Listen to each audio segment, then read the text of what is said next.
കേരളത്തിലെ സ്ത്രീകളുടെ ശക്തി എന്താണ് എന്ന് പുരുഷ മേധാവിത്വമുള്ള ഒരു സമൂഹത്തെ കൃത്യമായി ബോധ്യപ്പെടുത്തി അടയാളപ്പെടുത്തി എന്നുള്ളതാണ് ഈ സമരത്തിന്റെ ഏറ്റവും വലിയ പ്രത്യേകത എന്ന് ഞാൻ കരുതുന്നു. സിനിമയിൽ കാണുന്ന നോവലുകളിൽ വായിക്കുന്ന ചരിത്രത്തിലുള്ള വലിയ മുതലാളിമാരെക്കാൾ വലിയ മുതലാളിമാരാണ് ഞങ്ങളെന്നാണ് ഈ ഭരണകൂടം ഈ സമരത്തിലൂടെ നിങ്ങളോട് പറഞ്ഞത്.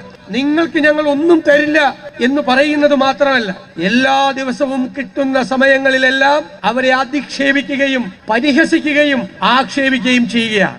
പിന്നെ പറയുന്നത് എന്താ? മാവോയിസ്റ്റുകളാണ്, അർബൻ നക്സലൈറ്റുകളാണ്, മഴവിൽ സഖ്യമാണ്. ഞങ്ങൾ ഒരു കാര്യം അസന്നിഗ്ധമായി പറയാൻ ആഗ്രഹിക്കുന്നു. നിങ്ങൾ മാവോയിസ്റ്റുകളാണെങ്കിലും ഞങ്ങൾ നിങ്ങളുടെ കൂടെയാണ്. നിങ്ങൾ അർബൻ നക്സലൈറ്റ് ആണെങ്കിലും ഞങ്ങൾ നിങ്ങളുടെ കൂടെയാണ്.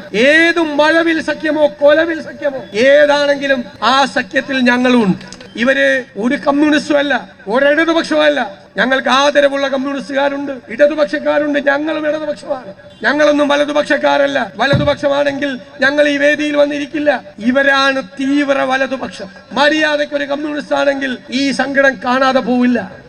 ഈ ക്രൂരമായ ഭരണകൂടത്തെ കേരളത്തിലെ ജനങ്ങൾ താഴെ ഇറക്കി. അന്ന് ഐക്യ ജനാധിപത്യ മുന്നണി 100-ലധികം സീറ്റുമായി അധികാരത്തിൽ വരുമ്പോൾ ഞാൻ നിങ്ങൾക്കൊരു വാക്ക് തരുന്നു.